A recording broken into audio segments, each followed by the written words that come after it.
산상수훈 Sermon on the Mount 마태복음 5장 3절부터 5절까지 우리 세 구절을 우리 다 같이 읽겠습니다.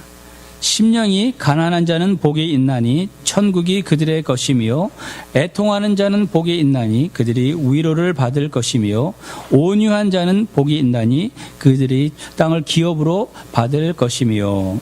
오늘의 본문 말씀은 5절인데 5절 말씀을 나누기 위해서 3절 또 4절을 보고 우리 5절 말씀을 보겠습니다. 반복되는 주제는 복입니다. 제가 그 복에 대해서 단어를 저번 주에 자세히 설명한 것 같은데, 하나님의 말씀하시는 축복과 우리 사람들이 세상 안에서 생각하는 복은 정말 완전히 개념 자체가 틀립니다.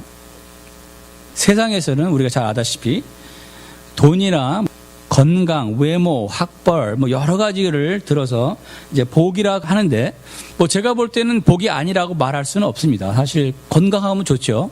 또 외모가 준수하면 좋고 또 물질적으로도 풍부하면 좋겠으나 그것이 전부가 아니고 그것이 중요한 것이 아니라는 것을 우리 하나의 비유를 잠깐 보고 이 말씀을 본문 말씀에 들어가겠습니다. 부자와 거지 나사로 얘기를 잘 아시죠? 부자들을 보게 되면은 우리가 이제 신방을 가든지 아니 친구 집에 가보면은 좋은 집들이 많습니다. 그러나 대부분 우리가 아는 사람들 수준은 차를 앞에다 파킹하고 걸어가서 문을 두들기면은 그 집이죠. 파킹하고 걷는 것도 10feet, 20feet 정도면 됩니다. 그러나 정말 부자들은 벌써 게이트를 통과해서 차로 몇 분 들어가서 파킹을 하고 또 몇 분을 걸어서 들어가야 되는 이제 그런 집들이 있다고 제가 팁에서 본 적이 있습니다. 팁에 가끔 보면은 이제 좋은 부자들 집을 소개를 하는데 또 할리우드 가도 그렇고요. 그런 부자가 있었습니다. 이 부자가 비유에 나오는 이 부자는 얼마나 부자였는지 게이트가 있었어요. 그 게이트에 거지 나사로가 쓰레기통 옆에서 부자가 먹고 남은 부스라기들을 먹고 살고 있었습니다. 세상 기준으로 보게 되면은 이 부자는 정말로 복이 많은 사람입니다. 아니 얼마나 돈이 많았길래 게이트까지 있고 그 옷 입은 곳 보면은 왕이 입던 옷을 입었을 정도로 굉장한 부자입니다. 제가 어떤 회사에서 한번 일을 한 적이 있었는데 파키스탄 사장님이신데 저는 깜짝 놀랐어요. 그분이 입는 옷이 그 드레스 셔츠 하나가 싼 게 300불, 보통 500불 한다 그러더라고요. 제 수준에는 500불이면 양복을 몇 벌을 살 텐데 양복도 아니고 드레스 셔츠 하나가 300불, 500불 한다 그러니까 세상 기준으로 봤을 때 이 부자는 정말로 복이 많은 사람입니다. 아주 잘 먹고 잘 살았습니다. 그러나 거지 나사로는 정말 이게 먹을 것이 없어서 고생했을 뿐만 아니라 피부에 어떤 레퍼스 같은 게 있었던지 정말로 고생을 하고 우리 인간으로 봤을 때는 참으로 저주를 받은 사람이었습니다. 그러나 거기 비유는 거기서 끝나는 것이 아니라 부자건 가난한 사람이건 세상적으로 축복을 받았건 안 받았건 간에 모든 사람에게 다가오는 한 가지가 있죠. 그것은 바로 죽음이라는 것입니다. 죽은 다음에 거지 나사로도 죽었고 이 부자도 죽은 다음에 그들의 데스티네이션이 갈렸다는 것이죠. 부자는 아마도 그 자기가 갖고 있는 부유 때문에 하나님을 믿을 이유가 없어서 하나님을 믿지 않은 것 같습니다. 그래서 그는 우리가 소위 말하는 지옥에 갔고, 가난한 이 거지 나사로는 자기의 고통 삶에 있으면서 하나님을 만나고 하나님을 의지했기 때문에 천국에 갔다는 얘기가 나옵니다. 여기서 잠깐 짚고 넘어가고 싶은 것이 뭐냐면 이 세상에서 말하고 있는 축복이 그 부자한테 무슨 소용이 있었냐는 것이죠. 그 죽은 다음에 그 사람이 갖고 있던 집이나 그 사람이 갖고 있던 돈이나 그 사람이 갖고 있던 옷이 무슨 소용이 있냐는 것이죠. 그는 결국은 지옥불에 떨어졌다는 것입니다. 자기가 갖고 있는 부유 때문에 예수님을 만나지 못하고 하나님을 믿지 못하고 결국 가지 말아야 될 곳을 갔다는 것입니다. 만약에 다음 세계가 없었다면, 내세가 없었다면 나사로는 참으로 불쌍한 존재였겠죠. 그러나 우리가 또 한 번 확인하고 지나가야 될 것은 뭐냐면 죽은 다음에는 심판이 있고 우리가 없어지는 것이 아니라 영원한 세계가 있다는 것입니다. 우리가 모여서 이렇게 같이 예배를 보는 이유도 죽은 다음에는 영원한 영적 세계가 있기 때문에 그것을 준비하기 위해서 모였다는 것입니다. 다시 한번 우리가 우리 자신을 일깨워야 될 것 같아요. 우리가 추구하는 참 복은 무엇인가? 우리가 포커스하고 있는 우리 삶의 목적은 무엇인가? 다시 한번 생각을 하고 지나가기를 원합니다. 제가 아는 어떤 분이 제가 듣기로는 아마 부흥회 같아요. 부흥회를 통해서 어떤 환상을 보고 하나님을 만났습니다. 정말 하나님께서 그 영적인 눈을 띄워주시고 예수님이 살아계시고 예수님께서 십자가에 못 박아 죽으셨다는 것을 그의 눈에 보여주셨어요. 그래서 그분이 예수를 믿고 거듭나는 그런 간증을 들은 적이 있습니다. 그런데 믿는 사람들 중에서도 참 망각하는 것들이 있습니다. 우리가 살면서 참 잊어버리는 것 같아요. 왜 이 말씀을 드리냐 하면은 이분이 저한테 이런 말을 하더라고요. 자기한테 아들이 있는데 아들이 대학교를 나왔는데도 잡을 제대로 못 잡아요. 잡았는데도 돈을 많이 못 벌어요.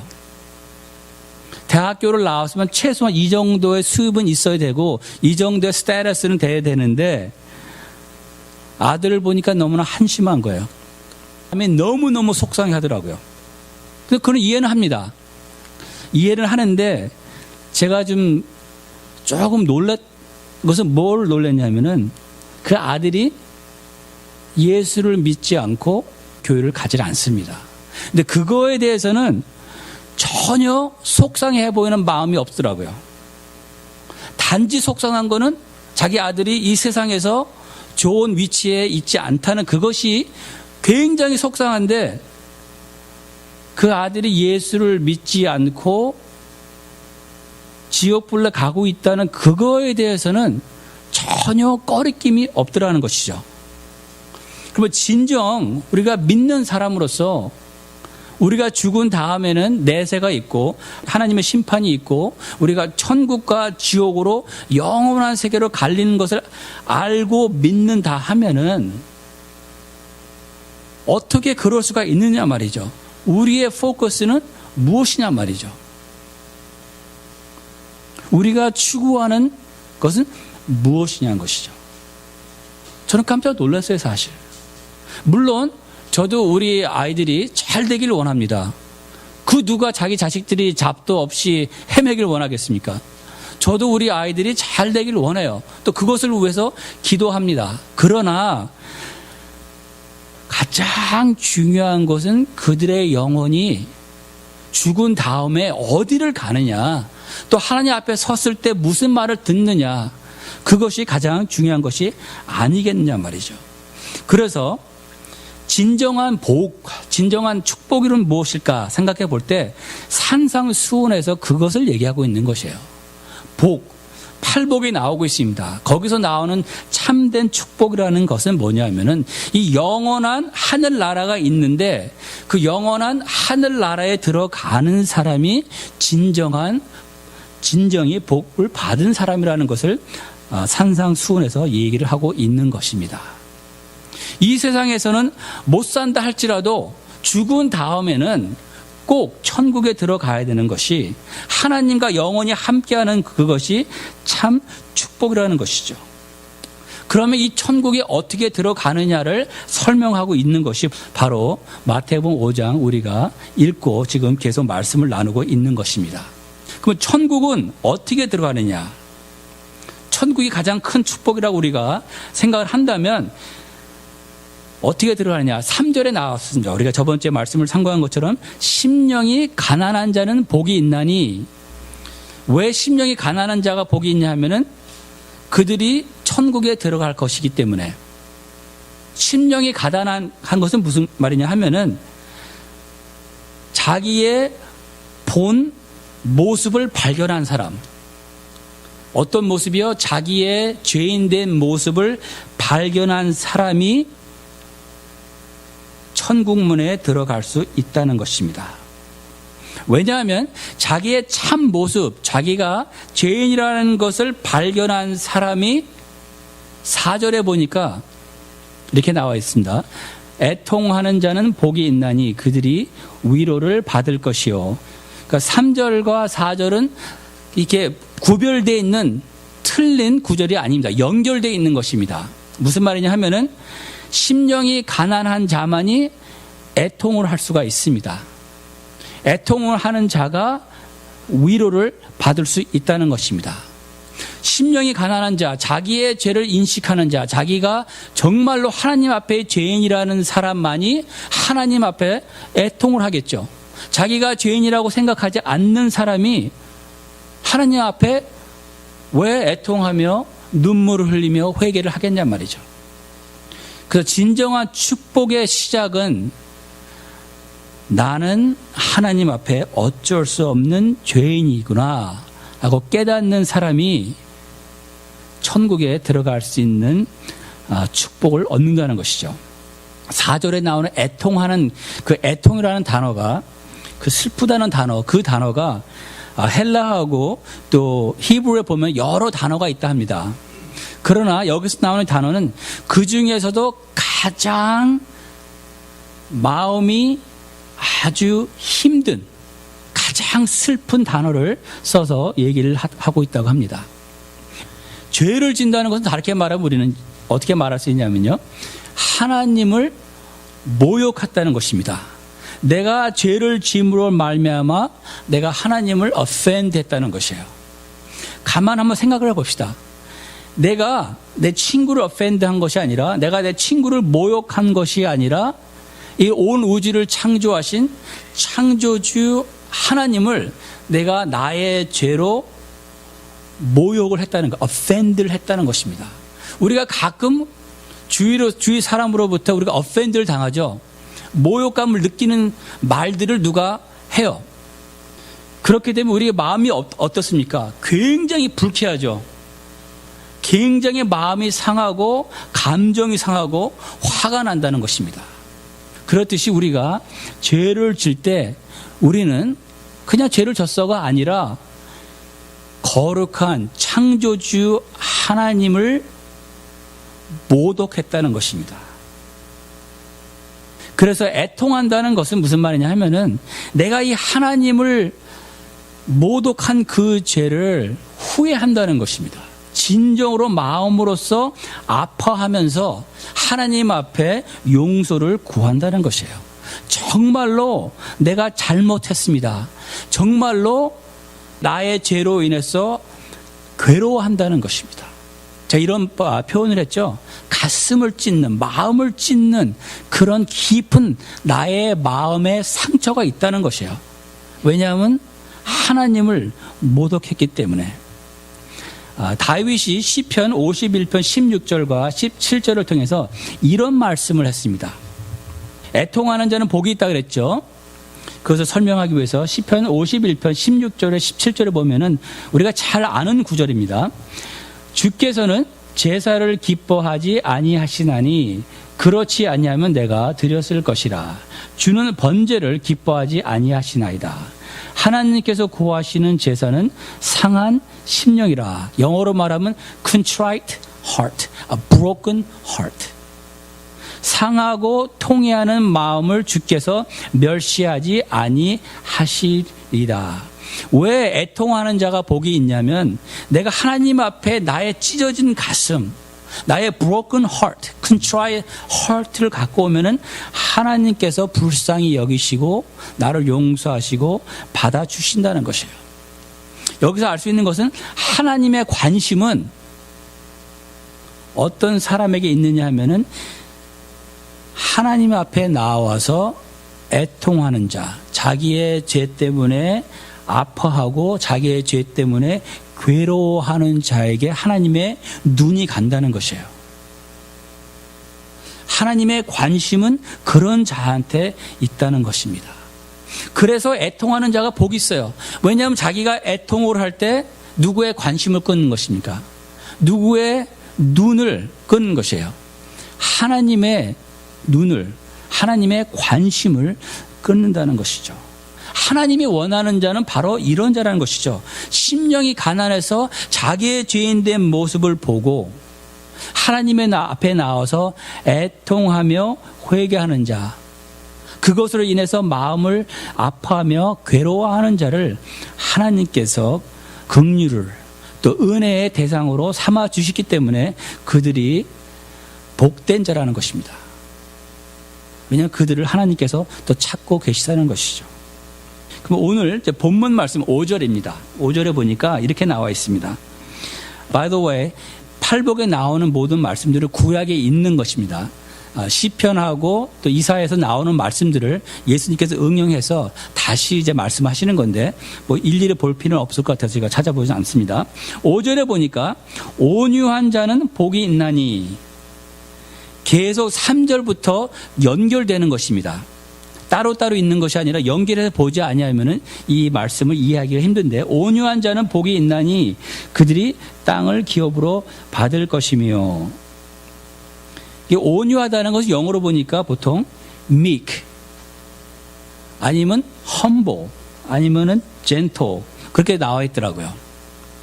그래서 meek, humble 아니면 gentle한 거. 근데 참 이렇게 설명하기 힘든 단어더라고요, 보니까. 트랜슬레이트 하기가 아주 힘든 단어라고 설명을 하고 있습니다.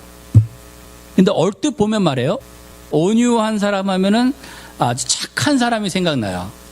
뭐 산에 올라가 돌을 닦고 아주 부처님 같이 아주 좀 이렇게 누가 와도 봐도 당하지 아니하고 아주 좋은 사람 같은 생각이 드는데, 그래서 어떨 때로 보면은 산상수훈은 내가 돌을 닦아서 착한 사람이 돼야 된다는 것 같은 그런 생각이 들어요.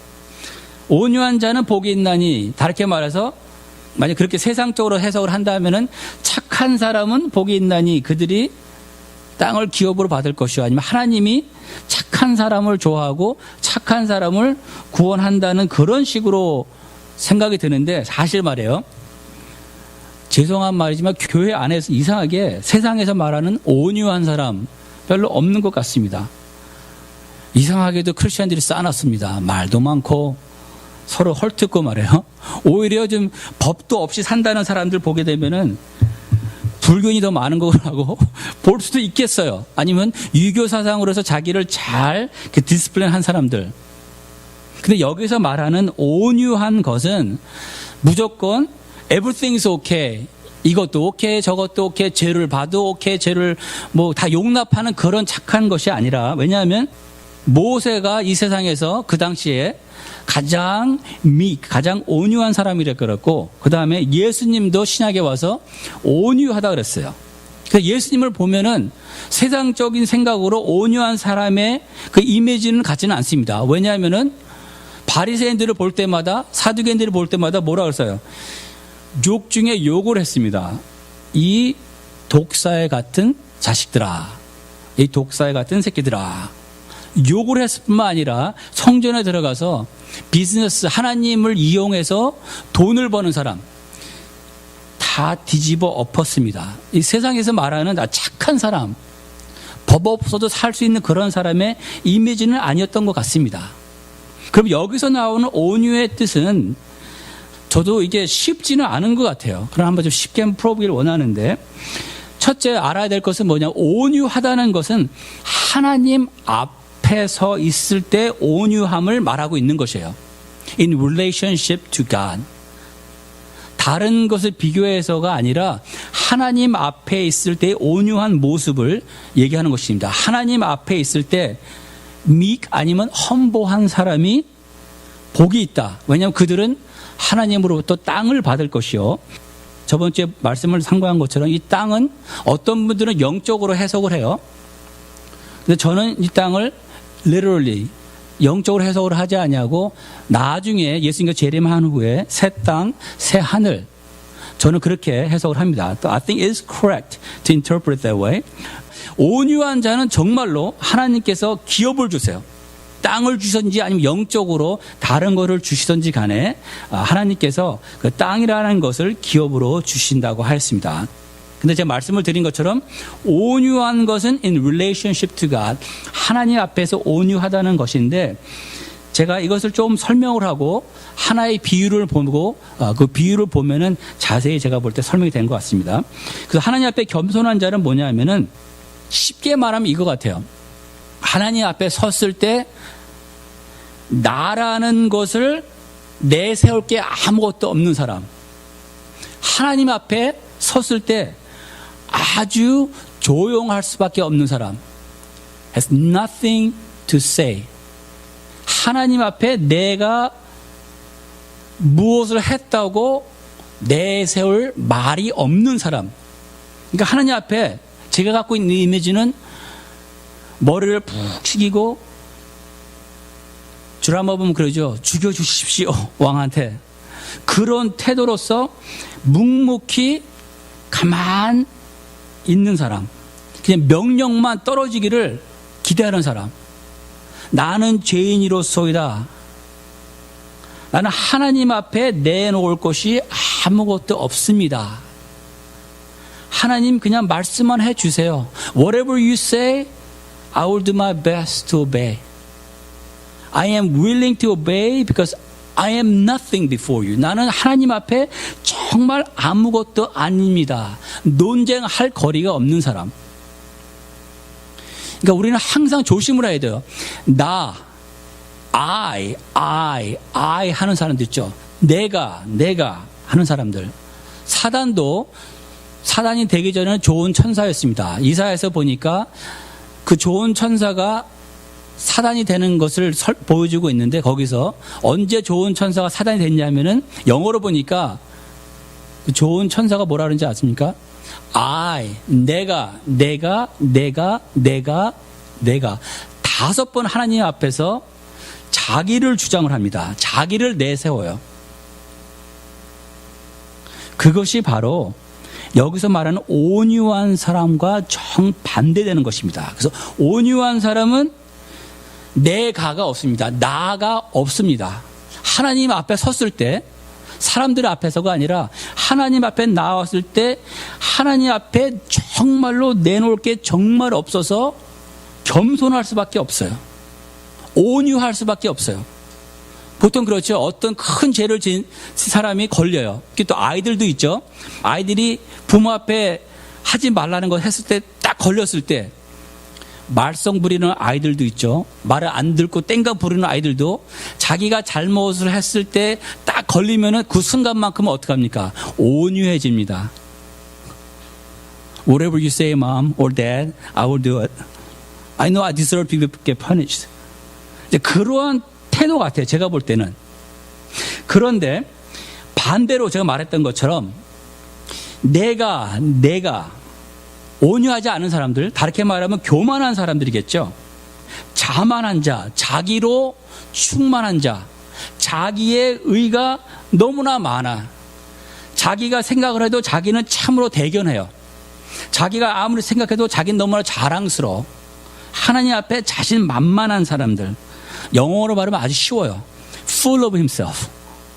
아주 좀 full of himself. 자기 자신으로 너무나 충만한 사람들. 하나님 앞에 논쟁할 것이 너무나 많은 사람들. 하나님 앞에 할 말이 정말로 많은 사람들. 하늘을 보고 이웃을 봤을 때 부끄러움이 전혀 없는 사람들. 그것이 온유의 반대 교만이겠죠. 근데 만약에 하늘이 아니라 하나님의 거룩함을 봤으면은 그렇게 못하겠죠. But anyways.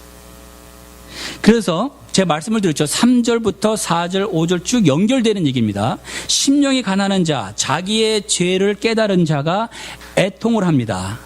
애통을 하고 자기의 죄를 회개하는 자가 하나님 앞에서 온유할 수 있습니다. 그러나 심령이 가난하지 않냐고 애통하지 않은 자는 하나님 앞에서 온유할 수가 없다는 것입니다. 다윗이죠. 다윗이 죄를 졌습니다. 그렇죠? 다윗이 죄를 졌는데 하나님께서 그에게 누구를 보내셨습니까? 선지자 나다니엘을 보내시죠. 나다니엘이 말을 하자마자 다윗의 모습은 정말로 온유해졌죠. 가만 생각해 보면은 아, 그렇구나. 내가 죄를 범했구나. 하나님 앞에 contrite, broken heart를 가지니까 온유하게, 그 말은 뭐냐, 따지지 않았어요. 하나님 앞에 따지지 않았어요. 하나님의 벌을 달게 받겠습니다. 내가 어떤 벌을 취소하는 것이 아니라, 이런 벌을 내가 선택해서 받겠다는 것이 아니라 그냥 하나님한테 맡기겠습니다. 나는 죄인입니다. 그런 것이 온유한 것이라는 것이죠. 또 어떤 목사님, 우리가 잘 아는, 아마 이 간증은 뭐 많이 들었던 것 같아요. 어떤 목사님이 어서 목회를 하시는데 장로님이 오셔가지고 목사님은 이러이러한 문제가 있고 이러이러한 잘못을 합니다 하니까 목사님이 하시는 말씀이 That's not the half of it. 나는 그보다 더 나쁜 사람입니다. 당신이 몰라서 그렇지 그 리스트는 너무나 작습니다 해서 장로님하고 잘 화해하고 교회를 잘했다는 얘기를 하는데, 이 말은 무슨 말이냐면요, 심령이 가난해지고 애통해진 사람들, 하나님 앞에서 온유해진 사람은 다른 사람을 봤을 때 정죄하지 못한다는 것이에요. 정죄할 수가 없어요. 왜냐하면 자기가 자기 모습을 보니까. 저도 가끔 다른 사람을 정죄하는 말을 하거든요. 하는데 저 자신한테 되돌아서 말을 합니다. 정신 차려라. You're not any better.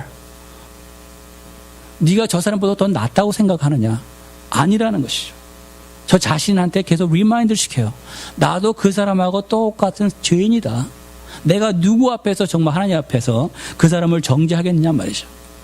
그러면 3절, 4절, 5절 이 본 말씀을 더 이상 뭐 해명하는 것보다 누가복음 나오는 비유를 보고 그 비유에 나오는 것을 보면은 좀 더 쉽게 우리가 더 이해할 수 있을 것 같아서 우리 비유 하나 보고 말씀을 정리하겠습니다. 우리 누가복음 7장을 한번 보겠습니다. 이 또한 여러분께서 잘 알고 있는 비유 중에 하나입니다.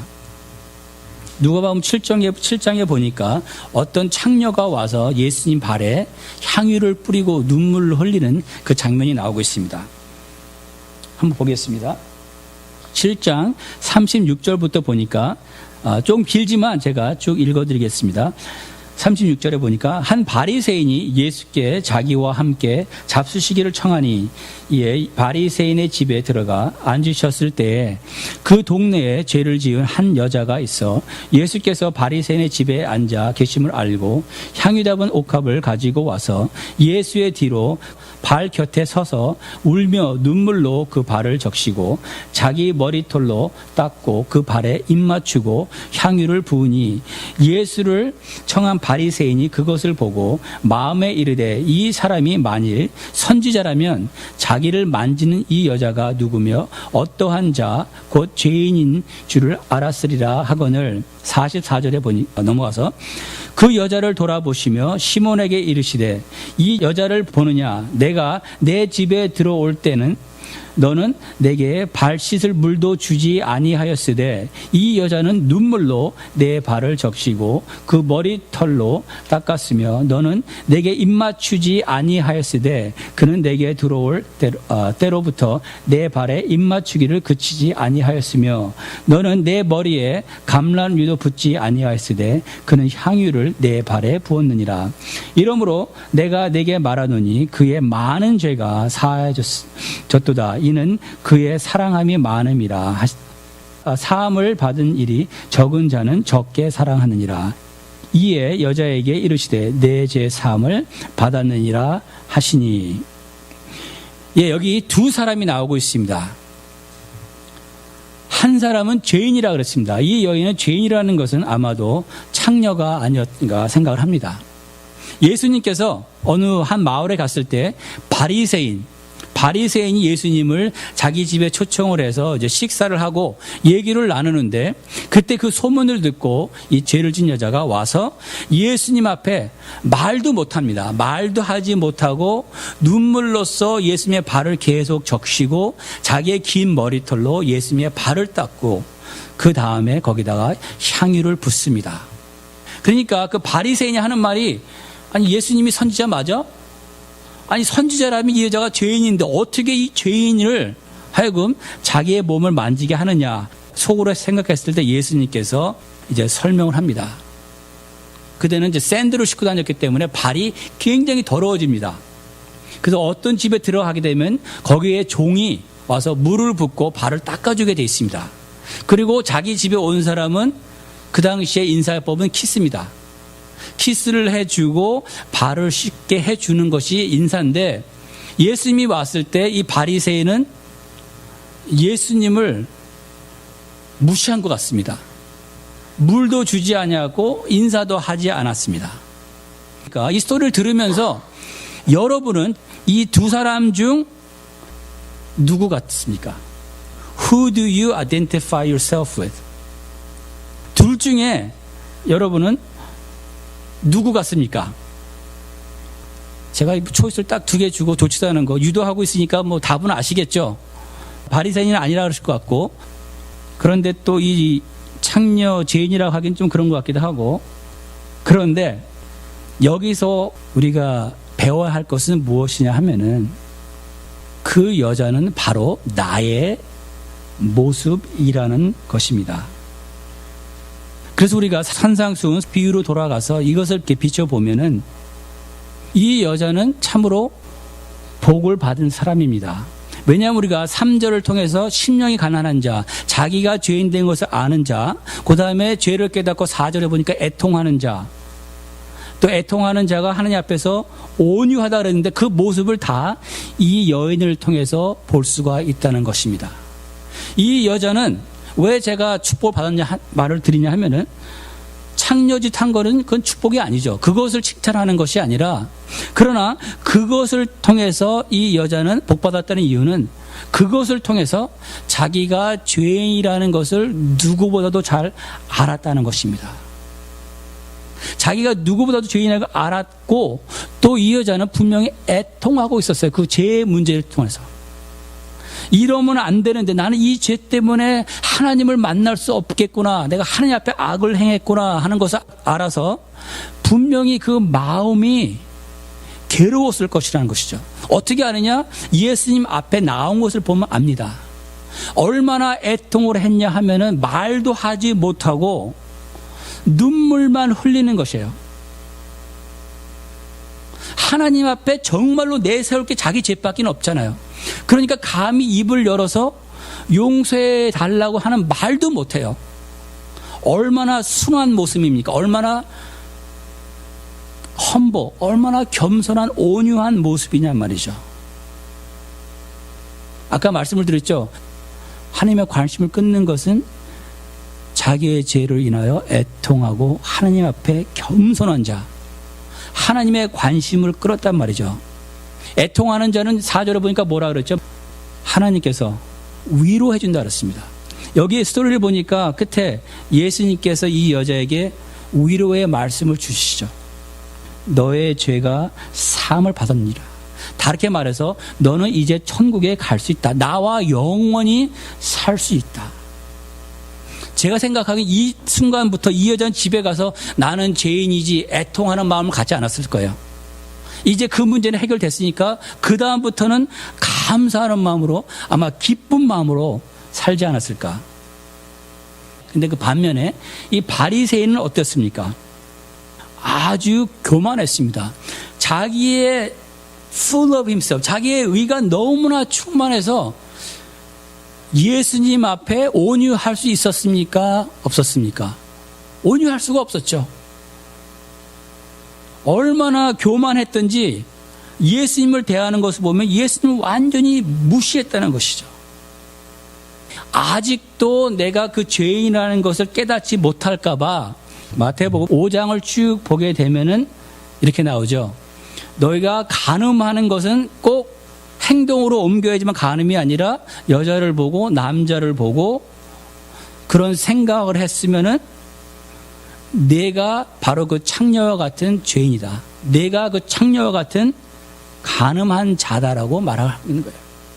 그리고 또 말씀하시기를 너는 칼로 사람을 찔러 죽이지 않았을지 몰라도 네가 형제를 보고 저 쓰레기 같은 놈, 저 나쁜 놈, 쟤 왜 그래? 우리 그런 말 많이 하잖아요. 그런 말 많이 하지 않습니까? 쟤 왜 그래? 웃기는 애네. 쟤 왜 저래? 우리가 볼 때 좀 별 볼 일 없는 사람들, 우리가 얼마나 무시하고 깔보고 나는 그 사람보다 훨씬 낫다고 생각하는 그런 사람들을 향해서 산상수훈이 쭉 보게 되면은 내가 형제를 보고 foolish, 어리석다 하면 벌써 내가 살인자라는 것이죠. 우리는 TV에서 보는 살인자 얼마나 욕을 많이 합니까? 욕을 해야죠.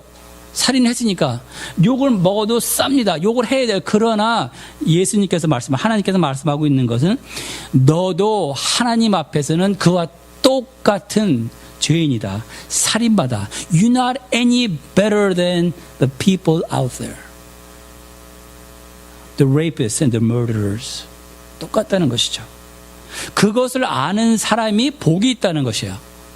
그것을 아는 사람이 하나님 앞에서 애통하고 회개하고 하나님 앞에서 겸손해질 때 하나님께서 우리를 인도할 수 있고 축복할 수 있다는 것입니다. 제가 하나만 더 비유를 잠깐 드리고 이제 말씀을 끝내겠습니다. 온유하다 그러니까 너무나 또 이렇게 불쌍하게 힘이 없는 그런 사람을 생각할까 봐 온유한 사람의 아주 강한 면을 한번 보여드리겠습니다. 하나님 앞에서 온유한 강한 모습은 뭐냐면 은혜를 받고 구원을 받고 하나님의 성령으로 충만한 사람이 온유한 모습은 스데반입니다. 사도행전 7장에 보면은 스데반이 예수를 믿고 성령이 충만한 집사였습니다. 예수를 믿고 그가 예수를 믿는 그것 때문에 돌에 맞고 죽어가는 장면을 보게 되면은 정말 하나님 앞에 온유한 사람의 모습을 볼 수 있다는 것입니다. 제가 생각할 때는 스데반이 나이가 많은 사람 같지 않았던 것 같아요. 느낌에. 그는 죽어갈 때 이러지 않았습니다. 하나님 앞에서 하나님, 내가 지금 인생이 구말리인데 왜 나를 죽게 하십니까? 내가 더 살아야 되는데 내가 할 게 더 많은데 자기의 것을 하나님 앞에 내세우지 않았다는 것이죠. 하나님께서 하나님의 영광을 위해서 죽음의 길로 인도하시니까 그냥 믿음 안에서 내세울 게 없는 죄인으로서 순종하고 받아들이는데 그 모습이 참으로 아름다웠다는 것이죠. 사람들이 돌로 쳐서 죽이는데 그의 마지막 말은 돌을 던지는 사람들을 축복하는, 정말 그것이 하나님 앞에서의 내놓을 것이 없는 자의 온유한 모습이 아닌가. 내게 무엇이 있으면은 내가 하는 사람, 나의 인생, my life, my goal 하는 사람들이 이렇게 할 수가 없습니다. 하나님 앞에 진정한, 하나님 앞에 내세울 것이 없는 모습을 발견한 이 스데반은 gladly, 정말 기쁘게 온유한 모습으로 하나님을 위해서 목숨을 내놓을 수가 있었다는 것이죠. 거기에 사도행전 보면은 이 모습을 설명하는 참 아름다운 단어를 쓰더라고요. 아주 peaceful한, 아주 평화로운, 쉽게 말하면 he fell asleep. 잠이 들더라. 얼마나 평화스러워요. 지금 돌에 맞아서 피가 터져 죽고 있는데 하나님 볼 때 참으로 평화롭게 온유한 모습으로 죽는다는 것이죠. 이런 자에게 하나님 앞에 자기의 것을 내세우지 아니하고 하나님 앞에 빈 모습으로, 가난한 모습으로 서 있는 자, 그 자가 축복을 받았다는 이유는 그런 사람들이 하나님의 눈, 하나님의 관심을 끈다는 것이죠. 죽는 그 순간, 돌을 맞고 죽고 있을 그때에 얼마나 큰 축복을 받았습니까? 어떤 축복 아시죠? 기억나시죠? 그가 죽고 있을 때에 예수님께서도 그것을 그냥 앉아서 보고 있을 수가 없어서 벌떡 그 보좌에서 일어나서 스데반이 죽어가는 것을 보고 기다려주셨다는 것이죠. 그래서 산상수훈에서 말하고 있는 것이 정말로 복이 있는 자는 이렇게 하나님 앞에 나와서 겸손한 자, God, I have nothing to offer you. Whatever you want me to do or want me to be, I am willing. 그것이 하나님 앞에 온유한 모습이라는 것입니다.